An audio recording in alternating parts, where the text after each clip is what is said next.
पाचन तंत्र। आहार नाल। पहला, मुंह। 3 जोड़ी लाल ग्रंथियां पाई जाती हैं जिनसे लार निकलती है। लार भोजन को चिकनाहट प्रदान करती है। लार में टाइलिन व एमाइलेज एंजाइम पाए जाते हैं जो भोजन के कार्बोहाइड्रेट भाग का पाचन करते हैं। लार में उपस्थित लाइसोजाइम एंजाइम जीवाणुओं को नष्ट करने का कार्य करता है। दूसरा, दांत। मुंह में 4 प्रकार के दांत पाए जाते हैं। पहला, कृंतक। यह काटने व कुतरने का कार्य करता है। दूसरा, रत्नक, जो चीर फाड़ करने का कार्य विशेषकर मांस खाने में। तीसरा, अग्रचर्मणक। चौथा, चर्वणक, जो भोजन को पीसने का कार्य करता है। दंतसूत्र। बच्चों में 0 से 12 वर्ष के बच्चों में कृंतक 2 ऊपर 2 नीचे होते हैं।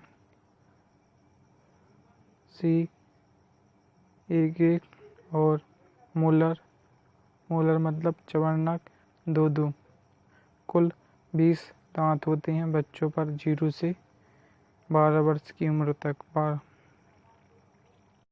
किशोर अवस्था 13 से 19 वर्ष की उम्र में कृंतक 2, रत्नक 1 और अग्रचर्मणक और चर्वणक 2 होते हैं। कुल दांत 28 होते हैं किशोर अवस्था पर। और वयस्क अवस्था पर 19 की उम्र के ऊपर कृंतक होते हैं 2, रत्नक होते हैं 1 और अग्रचर्मणक 2 और चर्वणक 3। कुल कितने दांत होते हैं? 32। फार्मूला है 21-23/21-23। बच्चों में 20 दांत पाए जाते हैं जिन्हें दूध के दांत प्राथमिक दांत कहते हैं, अस्थायी दांत कहते हैं। वयस्क में 32 टीथ पाए जाते हैं जिन्हें द्वितीयक दांत स्थायी दांत कहते हैं। वयस्क मनुष्य में 8 इंसिजर, 4 काइनिन, 8 प्रीमोलर और 12 मोलर टीथ पाए जाते हैं। मनुष्य के लाइफ में टीथ 2 बार आते हैं, इसलिए द्विबार दंती कहते हैं। मनुष्य के टीथ अलग अलग प्रकार के होते हैं, इसलिए विषमदंती कहते हैं। मनुष्य के टीथ जबड़े की हड्डी के गर्त में लगे होते हैं, इसलिए गर्तदंती कहलाते हैं। दांतों का एनिमल शरीर का सबसे कठोर पदार्थ होता है। हाथी दांत ऊपरी कृंतक दांत होता है।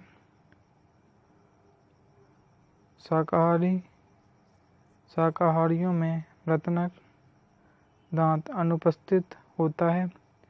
इसके स्थान पर एक रिक्त स्थान पाया जाता है जिसे दंत अवकाश कहते हैं। जैसे एग्जाम्पल के लिए खरगोश, हाथी, हिरण आदि पर। बच्चों में अग्रचर्मणक दांत पूर्णतः अब्सेंट होते हैं। किशोर अवस्था में 4 चर्वणक दांत अब्सेंट होते हैं जिन्हें अक्ल दांत कहते हैं। तीसरा, ग्रसनी। ग्रसनाल, ग्रसिका व श्वसन नाल के संयुक्त क्षेत्र को ग्रसनी कहते हैं। ग्रसनी में काकलक अलिजिह्वा नामक रचना लटकी रहती है जो भोजन करते समय, पानी पीते समय आंतरिक नसा छिद्रों को बंद करने का कार्य करती है। चौथा, ग्रसनाल ग्रसिका। ग्रसिका आहार नाल का वह भाग है जिसमें भोजन का बिल्कुल भी पाचन नहीं होता है। पांचवा, अमाशय। अमाशय में उपस्थित पेप्सिन एंजाइम प्रोटीन का पाचन करता है। आमाशय में उपस्थित रेनिन एंजाइम दूध को दही में बदलता है। दूध में घुलनशील प्रोटीन केसिनोजन और दही अघुलनशील प्रोटीन केसीन। दूध से दही में बदलता कौन? रेनिन एंजाइम बदलता है। दूध से दही में बदलने की प्रक्रिया में रेनिन एंजाइम उपस्थित होता है। बच्चों में रेनिन एंजाइम पाया जाता है, जबकि वयस्कों में रेनिन एंजाइम एब्सेंट होता है। वयस्कों में रेनिन के स्थान पर HCl का निर्माण होने लगता है। HCl का निर्माण आमाशय में उपस्थित अम्लीय कोशिकाओं के द्वारा होता है। आमाशय में उपस्थित मुख्य कोशिका या जायभोजन कोशिकाएं निष्क्रिय एंजाइम पेप्सिनोजन का स्राव करती हैं। आमाशय के चारों ओर उपस्थित श्लेष्मा की झिल्ली आमाशय को स्वपाचन से रोकती है। छठवां, छोटी आंत। पहला ग्रहणी, दूसरा अग्र क्षुद्रतंत्र, तीसरा क्षुद्रतंत्र। छोटी आंत के ग्रहणी वाले भाग में भोजन का सबसे अधिक पाचन होता है। ग्रहणी एक यू आकार की नलिका होती है जिसमें अग्नाशय ग्रंथि लगी होती है। अग्नाशय। सातवां है अग्नाशय। अग्नाशय से अग्नाशय रस निकलता है। अग्नाशय रस में कार्बोहाइड्रेट, एमाइलेज, वसा, लाइपेज, प्रोटीन, प्रोटोएज, कार्बोपेप्टाइडेज, न्यूक्लिक अम्ल, न्यूक्लिक एज को पचाने वाले एंजाइम पाए जाते हैं। इसलिए अग्नाशय रस को पूर्ण पाचक रस कहते हैं। आठवां, यकृत। यकृत में पित्तरस का निर्माण होता है। पित्तरस का संग्रह पित्ताशय में होता है। पित्तरस मल पदार्थों को पीला रंग प्रदान करता है तथा वसा का वाष्पीकरण करता है। पित्तरस में किसी भी प्रकार का एंजाइम नहीं पाया जाता, जबकि अग्नाशय रस में सभी प्रकार के एंजाइम पाए जाते हैं। पित्तरस में दो वर्णक पाए जाते हैं, बिलीरुबिन और बिलीवर्डिन। एक पीला होता है, एक हरा रंग का होता है। नोट: यकृत के खराब हो जाने से पीलिया या जॉन्डिस रोग हो जाता है। 9वां, बड़ी आंत। छोटी आंत व बड़ी आंत के मिलन स्तर पर एक अवशेषी अंग पाया जाता है जिसे कृमि रूपी परिशोषिका वर्मीफॉर्म अपेंडिक्स कहते हैं।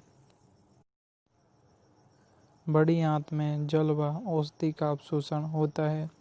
बड़ी आंत में ई कोलाई, इश्चीरिकिया कोलाई नामक सहजीवी जीवाणु पाया जाता है।